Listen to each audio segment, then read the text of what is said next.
dans Luc au chapitre 9.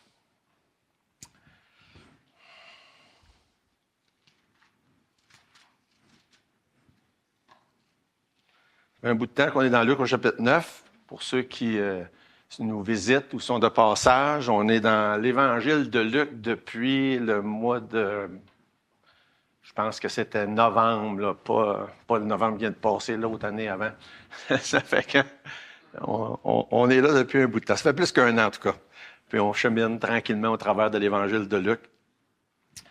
Puis on a vu la dernière fois, Jésus il avait nourri plusieurs milliers de personnes avec quelques pains, quelques poissons.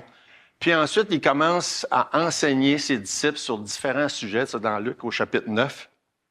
On a vu la dernière fois, il avait enseigné en ce qui concerne son identité, puis on avait justement fait le commentaire, comment est-ce que on est, à un moment donné, au travers de l'histoire, puis surtout dans l'époque où est-ce qu'on est, les choses changent de signification. Même le mot identité s'est rendu un mot qui n'a plus du tout la même signification que ça l'avait à un moment donné. C'est important, l'identité de Jésus en tant que Messie. Ça fait partie centrale de son message.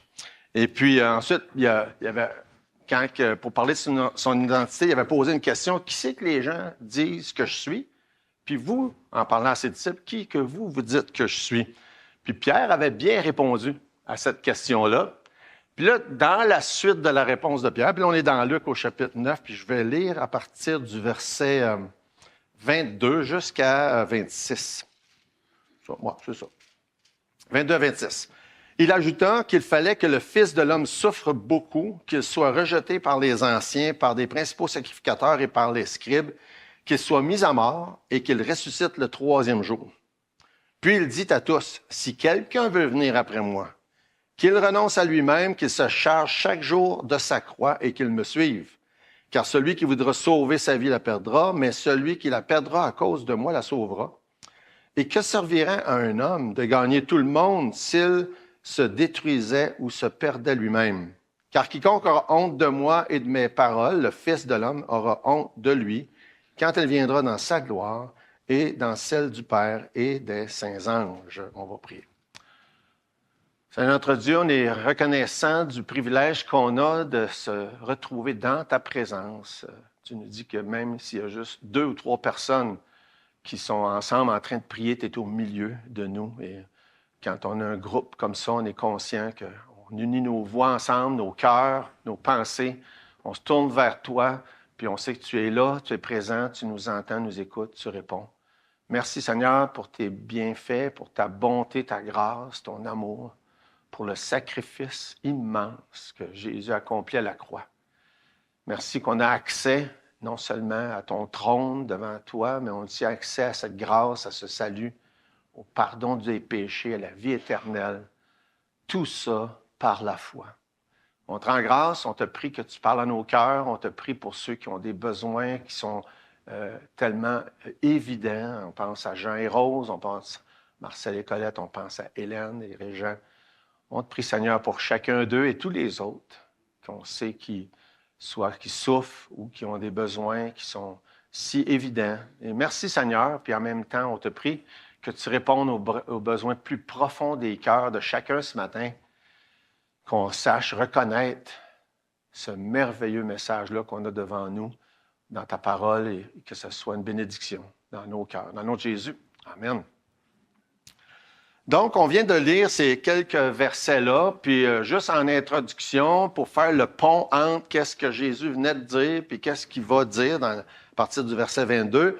Bon, on va lire le verset 21, parce qu'on l'avait vu la dernière fois. Ça dit, Jésus leur recommanda sévèrement de ne le dire à personne. Fait que Pierre venait de dire, tu es le Christ. Tu es vraiment celui que tu prétends être. Jésus dit, c'est pas ça à personne.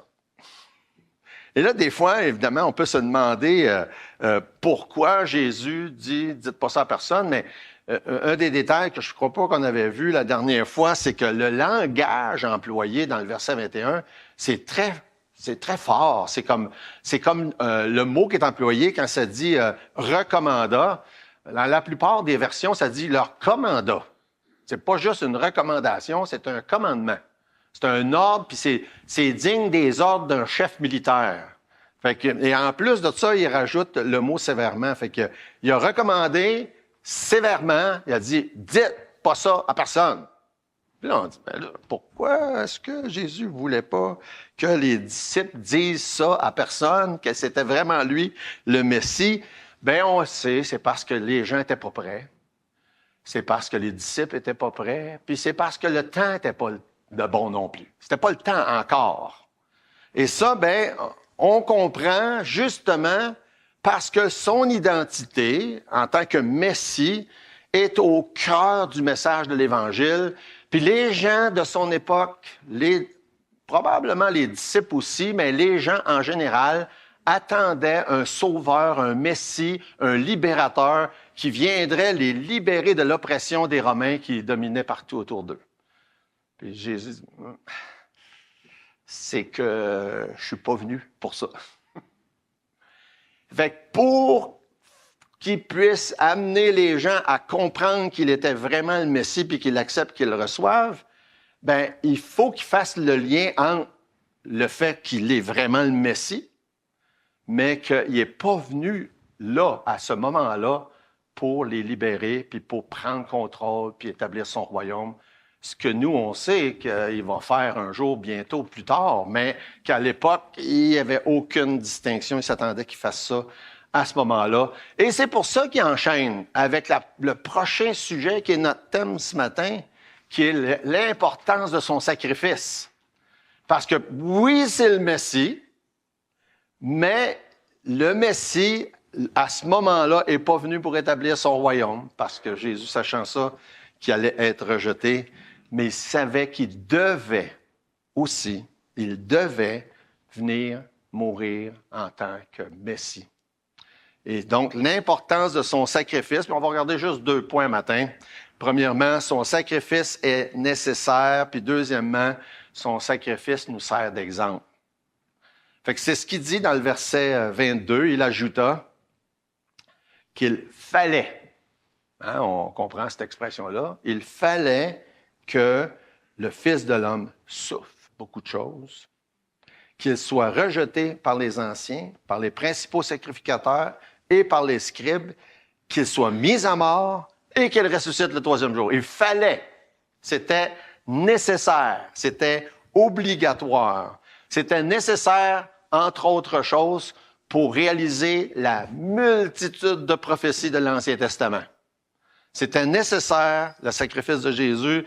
C'est pour ça que ça dit ça au verset 22. Il fallait que le Fils de l'homme souffre, il fallait qu'il meure, il fallait qu'il soit rejeté, il fallait qu'il ressuscite le 3e jour, selon les Écritures. Les apôtres avaient de la difficulté à concevoir non seulement que Jésus devait souffrir, mourir, mais il y avait de la misère à comprendre que leur propre dirigeant allait faire ça. Jésus le spécifie là, dans ce verset-là. Là. Il fallait qu'il soit rejeté par les scribes, les pharisiens, les principaux sacrificateurs. Fait que c'est très difficile pour eux de concevoir ça à ce moment-là. Mais on comprend.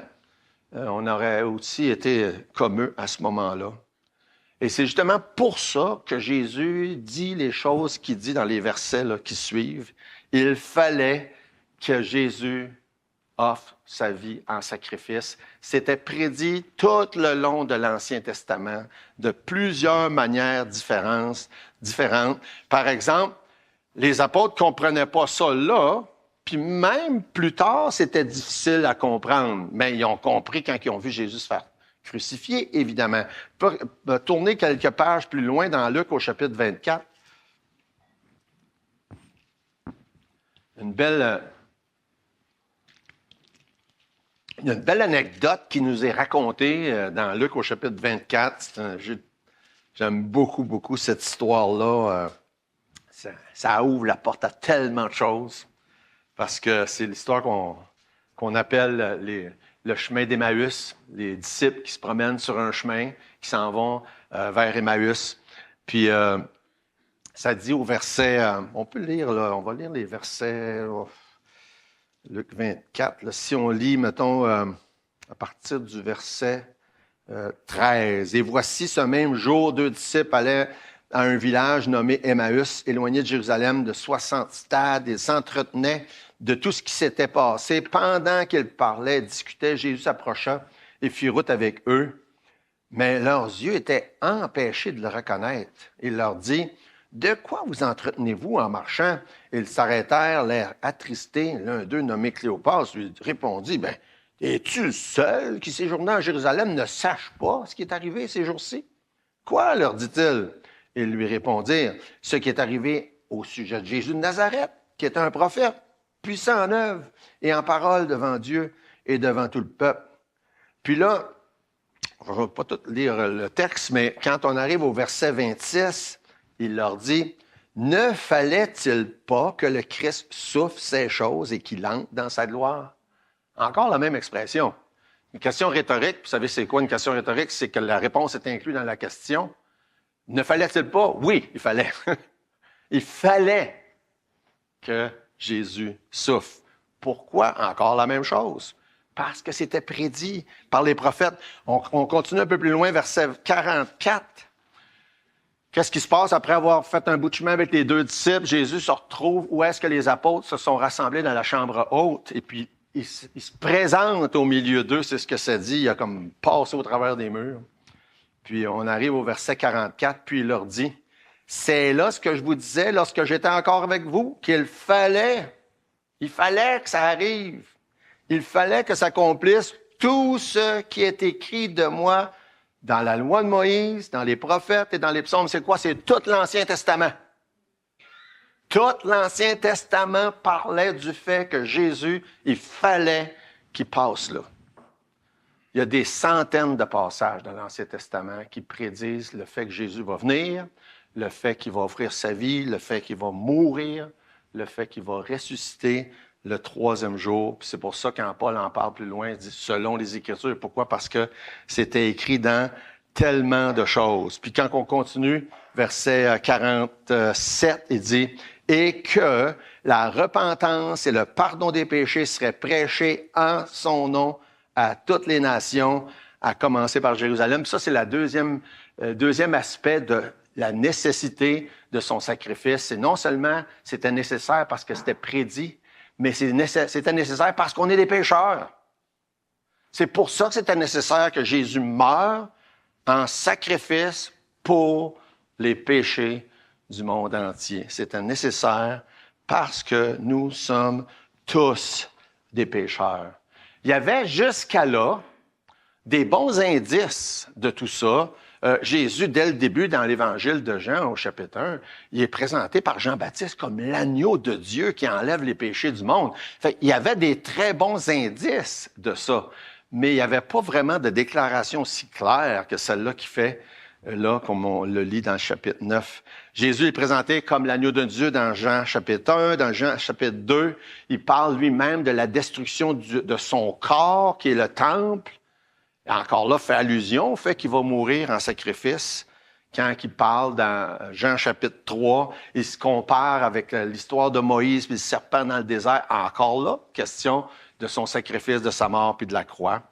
Puis aussi dans Matthieu 12, quand l'histoire de Jonas qui a passé 3 jours dans le ventre d'un poisson, comme le Fils de l'homme allait passer 3 jours aussi, hein, entre sa mort et sa résurrection. Fait, il y avait plusieurs allusions à ça, mais il y avait aussi des, comme on le lit dans le verset 22, c'est plus une allusion, là, très, très, très clair. Il fallait que Jésus meure en sacrifice, qu'il souffre beaucoup, qu'il soit rejeté des anciens, comme on le lit, des principaux sacrificateurs et des scribes, et qu'il soit mis à mort, puis qu'il ressuscite le 3e jour. Ça, c'était nécessaire.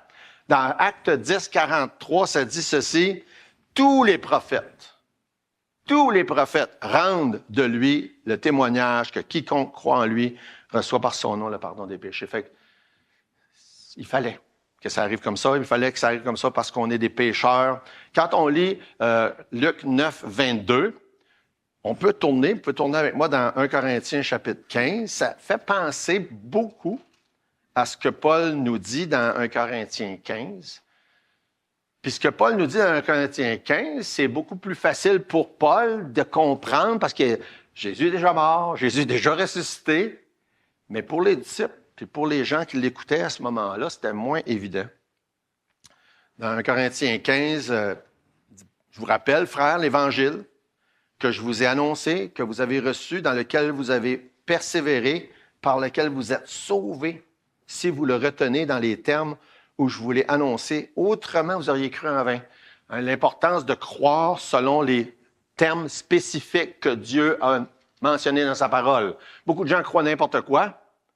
Ben, si vous ne croyez pas spécifiquement ce que Dieu a annoncé, ben, sans ça, vous n'êtes pas sauvés. C'est ça que c'est en train de dire. Puis il dit, versets 3 et 4, « Je vous ai enseigné avant tout, comme je l'avais aussi reçu, que Christ est mort pour nos péchés, selon les Écritures, qu'il a été enseveli et qu'il est ressuscité le troisième jour, selon les Écritures. » Ça, c'est la définition très, très, très simple de l'Évangile. Jésus est mort pour nos péchés, il est enseveli, il est ressuscité le troisième jour. On n'a pas besoin de savoir beaucoup plus que ça. C'est sûr qu'il y a beaucoup d'autres choses qui peuvent nous amener à comprendre tout ça, mais l'essence même, très simple, l'Évangile, ces choses-là, Christ est mort pour nos péchés, selon les Écritures. Il est enseveli, puis il est ressuscité le troisième jour. Puis ensuite, ça nous explique à nombreuses reprises que tout ce qu'on a à faire, c'est croire ça. On n'a rien d'autre à faire que de croire qu'est-ce que ça dit là. Fait que l'Évangile, la bonne nouvelle, est nécessaire. Pourquoi? Parce qu'on est pécheur. Fait que l'Évangile est résumé par Jésus qui est mort, enseveli, ressuscité. Encore là, quand on parle de sa mort, on parle de son sacrifice. Et ça, c'est nécessaire parce qu'on est des pécheurs. Il y a beaucoup, beaucoup de passages qui répètent ça d'un bout à l'autre. 1 Corinthiens 1, 23, 24, ça dit « Nous prêchons Christ crucifié, qui est un scandale pour les Juifs, folie pour les païens, mais la puissance, la sagesse de Dieu pour ceux qui sont appelés, tant les Juifs que les Grecs. » Romains 3, verset 23, « Tous ont péché, sont privés de la gloire de Dieu. Puis on est gratuitement justifiés par sa grâce. » Verset suivant. Il y a des dizaines et des dizaines de passages qui nous expliquent ça. C'était nécessaire que Jésus meure en sacrifice. Pourquoi? Parce que ça disait ça tout au long de l'Ancien Testament, parce qu'on est des pécheurs, puis aussi parce qu'il n'y a aucun autre moyen. Aucun autre moyen. Je pense que, encore là, on pourrait voir de quantité de versets qui disent ça. Je pense qu'un des beaux versets, c'est Actes des Apôtres, chapitre 4, verset 12. Probablement, je sais qu'il y a des gens qui le connaissaient pas mal par cœur. Il n'y a de salut en aucun autre, car il n'y a sous le ciel aucun autre nom qui ait été donné parmi les hommes par lequel nous devions être sauvés. C'est exclusif. Quand on parle de l'importance de ça, ben on doit réaliser que c'est très important. Pourquoi? Il n'y a pas d'autre solution, pas d'autre message. C'est le seul moyen, c'est de croire dans le sacrifice de Jésus, sa mort, le fait qu'il est mort selon les Écritures, prédit des centaines et des centaines d'années d'avance, lors de plusieurs prophéties, et qu'il est ressuscité le troisième jour, ça aussi, selon les Écritures. C'est beaucoup plus facile pour l'apôtre Paul de l'expliquer que les disciples puis le reste du monde qui sont là, de l'entendre puis de comprendre de quoi il est question avant que ça arrive. Puis ils ne comprennent pas en partie à cause de leur incrédulité, à cause de leur immaturité, puis aussi parce que c'est pas le temps. C'est juste pas encore rendu le temps. Fait que ça devait être difficile, hein? On peut juste imaginer ça pour les gens qui entendent Jésus, se mettre à leur place. Qu'est-ce qu'il est en train de dire là? Hein? Jésus devant eux, puis il dit, ben là, il faut qu'il souffre, il faut qu'il soit mis à mort. Il faut qu'il ressuscite le troisième jour. Hein? Ça devait, sans aucun doute, les dépasser, mais c'était nécessaire. C'était nécessaire. On pourrait en parler des heures de temps, mais on va aller avec le prochain grand point de notre étude ce matin, c'est que non seulement le sacrifice était nécessaire, mais le sacrifice nous sert d'exemple parce que Jésus prend, dans Luc 9, plus de temps à parler de cette deuxième partie-là, dans son message cette journée-là, que de la première. C'était nécessaire, puis aussi son sacrifice nous sert d'exemple, verset 23. Puis il dit à tous, Si quelqu'un veut venir après moi, qu'il renonce à lui-même, qu'il se charge chaque jour de sa croix et qu'il me suive. Probablement une des phrases célèbres là, que beaucoup de gens, même s'ils connaissent peu la Bible, ont déjà entendu ça, se charger de sa croix. Puis une note importante, dans le début du verset, ça dit, il dit à tous, ce qui veut dire qu'il ne parle pas juste aux disciples quand il dit ça. Il y a des bouts, il parle aux disciples, d'autres bouts, il parle à tout le monde. Là, dans ce cas-là, il inclut dans tout le monde dans ce qu'il est en train de dire. Ce qu'on comprend, puis ce qui est évident en lisant le texte, c'est que certaines des paroles s'appliquent aux disciples, puis d'autres paroles s'appliquent à tout le monde, sans que ça soit nécessairement des disciples encore. Fait que c'est important de comprendre ça. Ça nous aide à comprendre le sens de qu'est-ce que Jésus est en train de leur dire dans la suite. Donc, il dit à tous, si quelqu'un veut venir après moi, qu'il renonce à lui-même, qu'il se charge chaque jour de sa croix et qu'il me suive. Évidemment, qu'est-ce que ça peut bien vouloir dire, se charger de sa croix? Probablement, vous avez tous déjà entendu des explications ou peut-être déjà tous fait une idée de qu'est-ce que ça pourrait bien vouloir dire, se charger de sa croix. Beaucoup de gens ont des idées très variées, puis pas toutes des bonnes idées de qu'est-ce que ça peut bien vouloir dire, ça, se charger de sa croix. Très mal compris. Je pense que ça serait juste de dire que pour la majorité des gens, se charger de sa croix, les gens pensent que c'est les épreuves qu'on a au travers de la vie. Je pense que, moi, j'ai entendu ça pas mal, souvent, là. Ma croix à porter, c'est ci, c'est ça, comme si nos épreuves, nos difficultés, nos maladies quelconques, ça, c'est la croix que Dieu nous a donnée à porter, mais laissez-moi vous dire tout de suite que c'est pas ça que ça veut dire. On n'a pas à porter la croix comme si c'était des épreuves qu'on a à subir. D'ailleurs, en grande majorité, pourquoi que cette idée-là est là? Parce que la majorité des religions ont inventé un système que s'il fallait faire des œuvres, ou même, on emploie même l'expression sacrifice, pour pouvoir mériter la vie éternelle. Fait que ça vient beaucoup de ça, l'idée que la croix à porter, c'est nos souffrances, c'est nos difficultés, etc. Ben, c'est pas de ça dont Jésus parle. En tout cas, c'est clair dans le texte que c'est pas de ça dont il parle. On ne participe pas de cette manière-là. Hein? Oui, ça parle déjà ailleurs de participer à ses souffrances, mais c'est pas dans ce sens-là que Jésus parle, là. Que si je souffre, c'est comme si je fais une partie du sacrifice ou j'ajoute au sacrifice que Jésus a fait. On n'ajoutera jamais rien au sacrifice que Jésus a fait. Il n'y a aucune souffrance qu'on peut endurer qui va contribuer d'une quelconque manière à son sacrifice. C'est important de faire la part des choses. Comme je dis, il y a beaucoup de fausses idées à ce sujet-là. Les sacrifices dans l'Ancien Testament, ça servait à démontrer que on n'est pas capable, justement. Et Dieu est tellement saint, il demande des choses, puis il n'y a rien qu'on peut faire qui va suffire à mériter d'une quelconque manière la faveur de Dieu. Puis les sacrifices et toutes les autres exigences de l'Ancien Testament, il y en avait tellement, et ça faisait juste dire non, t'es pas capable, t'es pas capable, t'es pas capable. Dieu est saint. Il te dit d'être saint, mais t'es pas capable parce que t'es pécheur. Et c'est à ça que ça contribuait les sacrifices. Jésus, lui, est le seul sacrifice qui a une quelconque valeur pour obtenir le pardon des péchés et une place avec Dieu au ciel. C'est clair. Hébreux, on peut aller voir là, entre autres, c'est un des livres dans le Nouveau Testament qui nous aide à comprendre tout ça. On avait justement, ça me fait penser, on avait Jacques Brindamour avec nous mercredi, puis c'était vraiment intéressant, ceux qui étaient là, je suis sûr que vous avez apprécié. Il parlait du livre de Lévitique et comment est-ce que...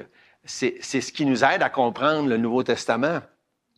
Maintenant, on a souvent l'idée inverse, c'est qu'on prend le Nouveau Testament pour comprendre l'Ancien. Non, c'est l'Ancien qui nous fait comprendre le Nouveau et non pas l'inverse. En tout cas, une petite parenthèse là-dessus. Hébreux. L'Épître des Hébreux est justement là, en grande partie, pour nous aider à comprendre, parce que si on ne comprend pas l'Ancien Testament, on ne comprendra pas le Nouveau Testament. Hébreux 9, verset 26.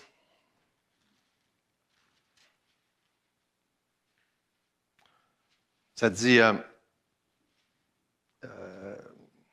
autrement, il aurait fallu qu'il ait souffert plusieurs fois depuis la création du monde en parlant de Jésus.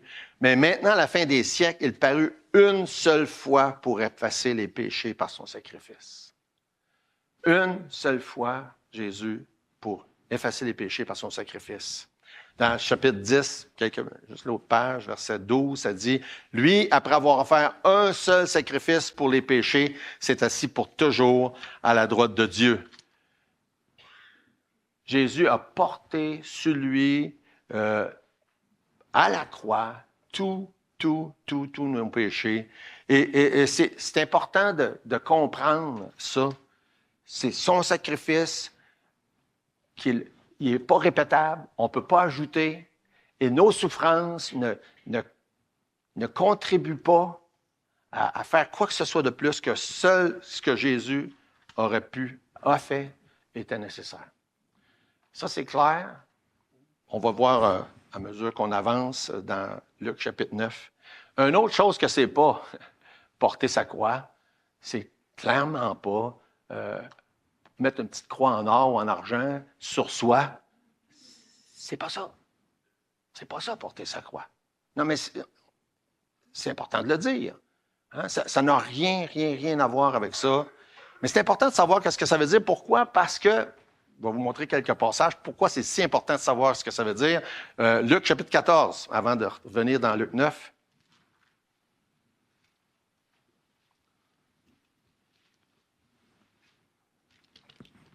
Luc 14, versets 26 et 27. « Si quelqu'un vient à moi sans me préférer à son père, sa mère, sa femme, ses enfants, ses frères, ses sœurs et même sa propre vie, il ne peut être mon disciple. Et quiconque ne porte pas sa croix, ne me suit pas, ne peut être mon disciple. » Pourquoi c'est important de comprendre ce que ça veut dire? Hein, quand ça dit, si tu ne fais pas ça, tu ne peux pas être mon disciple, ça nous met un petit peu de pression à savoir, il faudrait bien que je comprenne ce que ça veut dire. Il dit, si tu ne fais pas ça, tu ne peux pas être mon disciple. Puis dans le chapitre 10 de Matthieu, ça dit d'une autre manière, mais ça dit à peu près la même chose dans Matthieu 10, 38. Ça dit, celui qui ne prend pas sa croix ne vient pas après moi, n'est pas digne de moi. Ça dit, si tu ne portes pas ta croix, tu ne peux pas être mon disciple. Si tu ne portes pas ta croix, tu n'es pas digne de moi. Est-ce que c'est important de savoir ce que ça veut dire? Je pense que oui, il n'y a pas de doute là-dessus.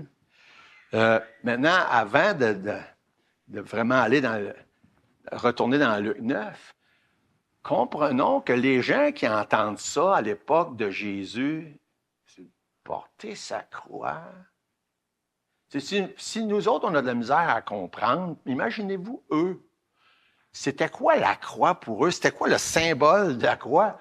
S'il n'y avait rien de beau puis d'intéressant dans ça, au premier siècle, pour le monde romain, la croix, c'est un symbole de honte, de culpabilité, de souffrance, de réjection. On nous dit qu'il n'utilisait même pas le mot dans des conversations en public. C'était comme, vous savez, il y a des mots qu'on n'est pas supposé utiliser des fois, là. C'était comme ça, le mot croix à leur époque. Fait qu'imaginez-vous, quand ils entendent Jésus dire, si tu ne portes pas ta croix, tu ne peux pas être mon disciple, ils devaient simplement capoter. Hein? Qu'est-ce qu'il veut dire par là? Hein? Parce que si vous lisez dans Galates 3,13, qu'est-ce que ça dit? Ça dit que c'est une malédiction, la croix. Ça dit « maudit à quiconque est pendu au bout » en parlant de la croix. Ça fait que c'était pas bien vu du tout. Personne dans son temps aurait imaginé justement que ça voulait dire se mettre un petit pendatif là, avec une croix. Pas plus que nous autres, on imaginerait aujourd'hui, on va se mettre une chaise électrique dans le cou, là, parce que là, ça symbolise là, de quoi d'important. Parce que c'était ça que ça voulait dire pour eux. Fait que c'est quelque chose. C'est sûr, pour nous, on n'est pas à la même place aujourd'hui, mais pour eux, c'est ça. Fait que verset 23, on est encore dans Luc 9. Si vous voulez savoir ce que ça veut dire, lisez ce que Jésus dit. Il l'a dit. Il dit, verset 23, puis il dit, si quelqu'un veut venir après moi, qu'il renonce à lui-même et qu'il se charge chaque jour de sa croix et qu'il me suive. Il se charge de sa croix et prend en sandwich en deux autres choses, renoncer à soi-même puis le suivre. Il y a une très bonne idée de qu'est-ce que Jésus inclut dans la notion de se charger de sa croix. Renoncer à soi-même puis suivre Jésus. Ben, on pourrait réduire ça là, à ça. Renoncer à soi-même, c'est une très bonne définition de qu'est-ce que ça pourrait vouloir dire, se charger de sa croix. Jésus est mort en sacrifice physiquement, puis il demande à ses disciples de faire ça au sens figuré, pas physiquement, évidemment. Bien, je devrais dire dans certains cas, ça pourrait l'être, là, mais Paul, dans Romains chapitre 12, vous pouvez tourner dans Romains chapitre 12, je pense que c'est vraiment un passage, un bon passage pour aller voir d'autres explications que Paul, par la suite, Dieu lui a données pour nous aider à comprendre qu'est-ce que ça veut dire quand Jésus parle de se charger de sa croix. Dans Romains 12, verset 1, je vous exhorte donc, frères, par les compassions de Dieu, à offrir vos corps comme un sacrifice vivant, saint, agréable à Dieu, ce qui sera de votre part un culte raisonnable. Donc, on parle encore de sacrifice. Hein? Jésus, son sacrifice, c'est qu'il est mort physiquement. Puis là,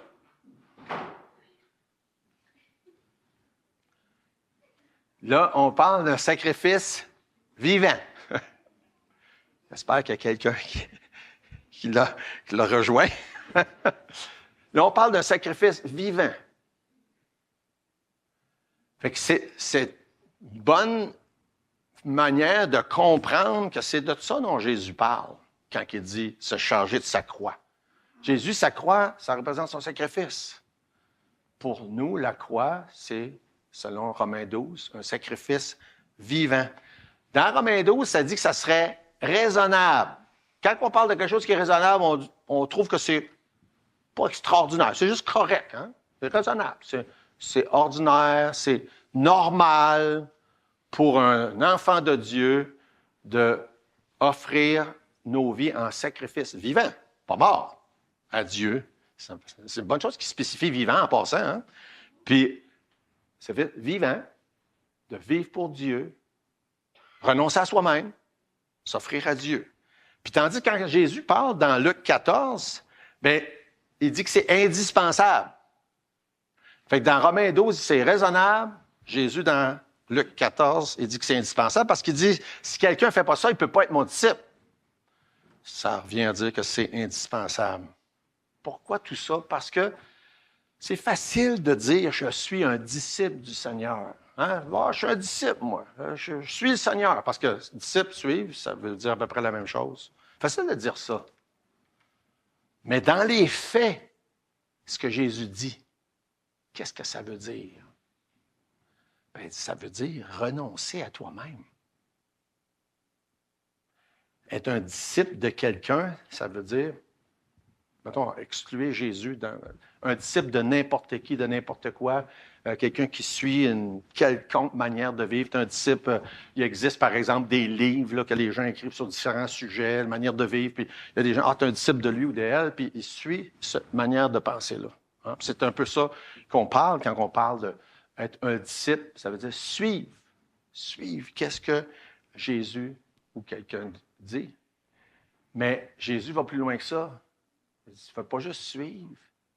Tu renonces à ce que toi tu veux, à ce que toi tu penses, à ta manière de vivre, ta manière de faire. Fait que, porter sa croix, c'est, comme on l'a dit tantôt, il faut exclure de nos idées les épreuves, les souffrances. C'est pas de ça dont il parle. C'est vivre en faisant comme Jésus, en voulant vivre dans ses pas, dans ses traces, à sa manière. Il faut qu'on continue, le temps passe, verset suivant, verset 24. Car celui qui voudra sauver sa vie la perdra, mais celui qui la perdra à cause de moi la sauvera. N'oublions pas qu'il est question, que Jésus l'a dit, il ne parle pas juste aux disciples, là, il parle à tout le monde. Okay? Fait que ça inclut dans ça pas nécessairement juste les gens qui connaissent déjà le Seigneur comme sauveur. Puis il dit, si ta vie est importante pour toi, hein, si tu fais tout pour toi, c'est ce que ça dit au verset 24, celui qui voudra sauver sa vie, il dit, ah ben moi, c'est important, si c'est important ça, ma vie, là, je vis que pour ça. Il dit, si tu fais ça, tu vas en perdre. Ça ne donne rien. C'est futile. C'est inutile. C'est vain. Ça va mener à quoi en bout de ligne? C'est ça qu'il est en train de dire. Et dans l'autre partie du verset, mais si tu donnes à Jésus en sacrifice, si tu perds ta vie, tu gagnes tout. C'est des paroles profondes. Là, hein? On lit ça de même, puis c'est très, très profond, les paroles du verset 24. Et quand on lit un peu plus loin, l'apôtre Paul, entre autres, il a compris, on le sait, parce qu'on l'a vu, on l'entend, quand il dit, par exemple, dans Philippiens 1, il dit « Christ est ma vie, et la mort m'est un gain. » Puis là, les gens entendent ça, c'est assez... Hein? La mort m'est un gain. Christ est ma vie. Bien, c'est sûr, si c'est Christ est ta vie, c'est comme ça. Si Christ n'est pas ta vie, ta mort, c'est pas un gain. Là. C'est important de comprendre ça. Il dit plein d'autres choses dans Éphésiens. Il parle de racheter le temps. Puis là, on se rend compte que qu'est-ce qu'il dit Jésus dit dans Luc 9, en rapport vivre ou perdre sa vie, mais ça a une importance. Qu'est-ce qu'on fait avec le temps qu'on a à notre disposition? Je pense qu'une parole qui résume ça très bien, c'est dans Actes des Apôtres, chapitre 20. Actes des Apôtres, chapitre 20, verset 24. Si on comprend le sens de cette parole-là, on va comprendre ce que Jésus est en train de dire au verset 24 dans Luc 9.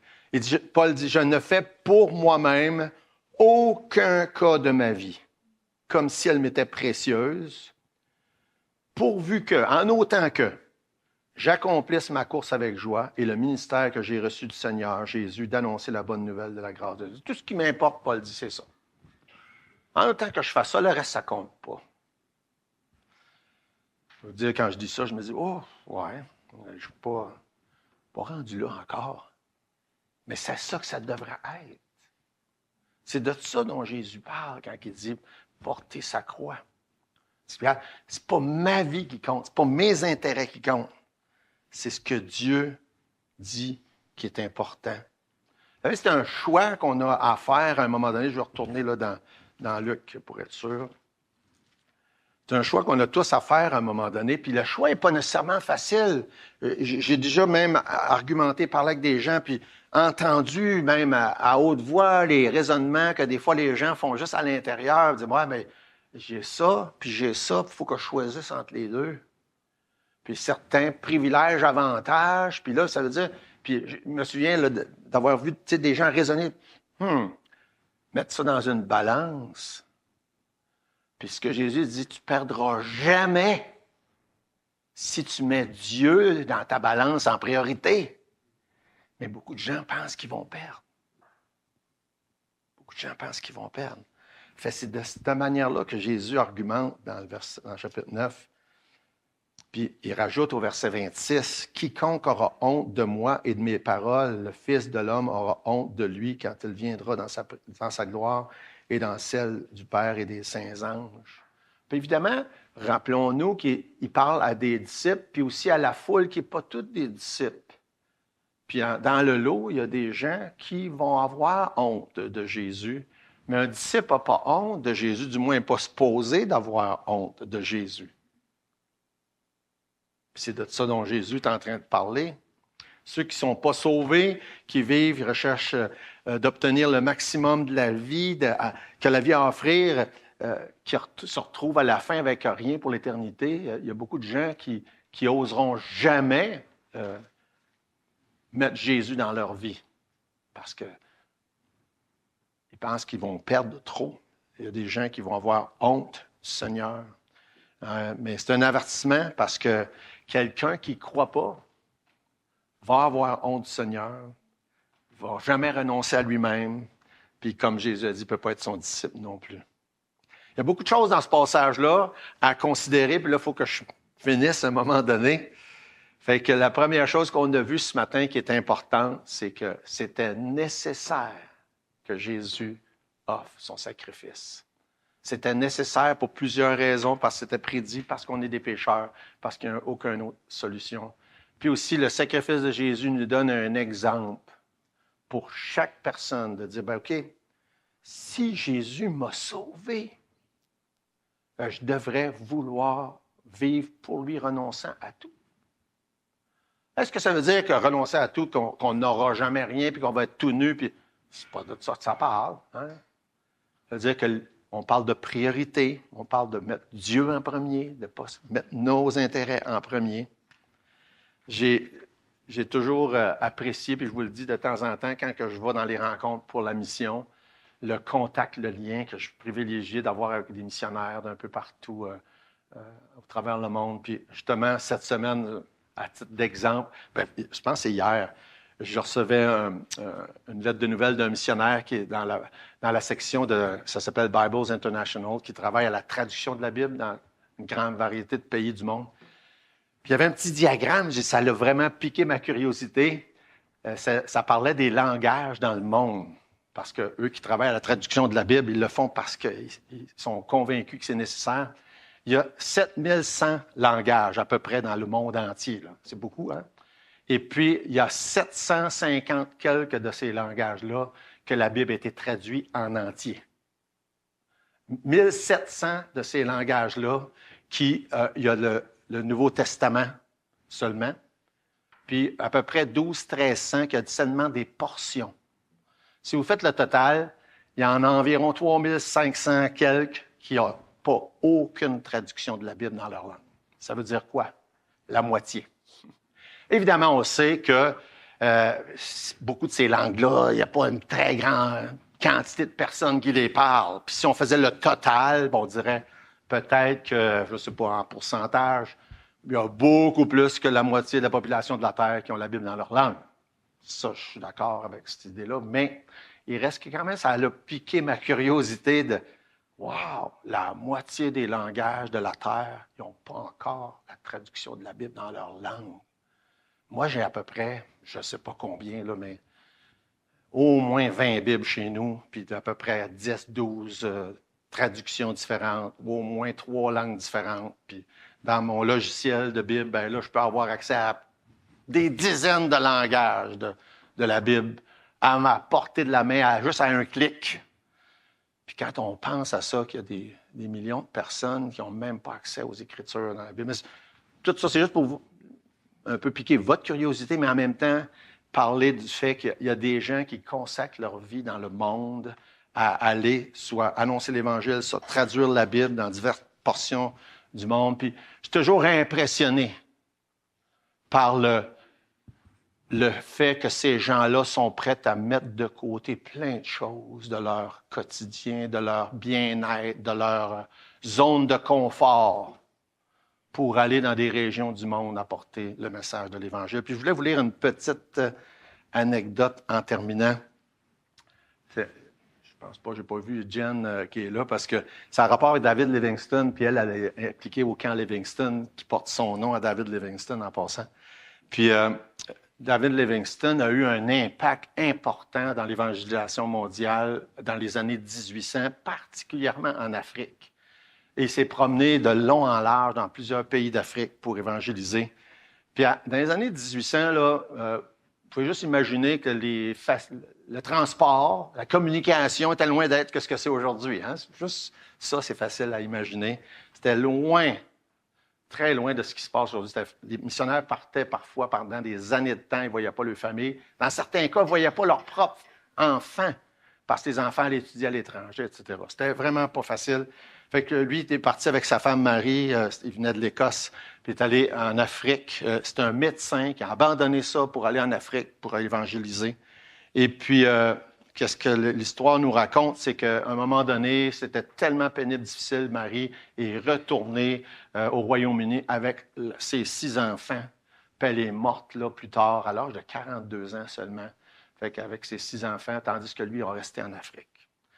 Moi, j'ai rencontré des missionnaires là, qui ont vécu ce genre de choses-là. Puis, je me souviens d'un vieux missionnaire que j'ai rencontré il y a de faire 20 quelques années. Il avait les larmes aux yeux quand il me contait ça. Il dit, j'ai été obligé d'envoyer mes enfants à l'étranger étudier pendant que je servais en Afrique. C'était triste, là. Puis je ne suis pas en train de vous dire que c'était les bons choix à faire. Ça, c'est de leurs affaires, c'est pas de le mien. Mais en tout cas, tout ça pour dire, je voulais vous lire une citation de David Livingstone. Il dit ceci, « Les gens parlent du sacrifice que j'ai fait en passant la majeure partie de ma vie en Afrique. Peut-on parler de sacrifice quand c'est seulement la reconnaissance d'une grande dette que nous devons à Dieu et que nous sommes incapables de rembourser? Peut-on parler de sacrifice quand on considère ses récompenses, le sentiment du devoir accompli, la paix intérieure, la glorieuse espérance d'une destinée éternelle? Je le dis avec emphase, ce n'est pas un sacrifice. C'est plutôt un privilège. L'inquiétude, la maladie, la souffrance, le danger de ne pas avoir le confort de ces commodités courantes peuvent nous faire parfois chanceler, mais seulement pour un moment.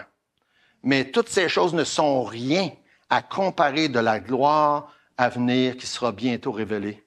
Je n'ai jamais fait de sacrifice. C'est ce qu'on doit se rappeler lorsqu'on pense au grand sacrifice que Jésus a fait en quittant le trône de son Père pour venir mourir sur la croix pour nous. J'ai tellement trouvé ça beau. J'espère que ça vous aide à réfléchir un peu sur la grandeur puis l'importance du sujet qu'on a parlé ce matin. On va prier. Notre Dieu, merci pour l'occasion qu'on a eue d'être ensemble, de pouvoir considérer ton sacrifice immense. Merci Seigneur, que Jésus est mort sur la croix, qu'il a porté le fardeau de mes péchés et que par la foi, tu nous donnes à chacun accès à pardon des péchés et à la vie éternelle. Je te prie Seigneur que tu encourages les frères et les sœurs qui ont, comme chacun de nous, la difficulté à porter la croix, de vivre pour Jésus. Bénis Seigneur chacun et donne-nous ce courage jour après jour. Dans le nom de Jésus.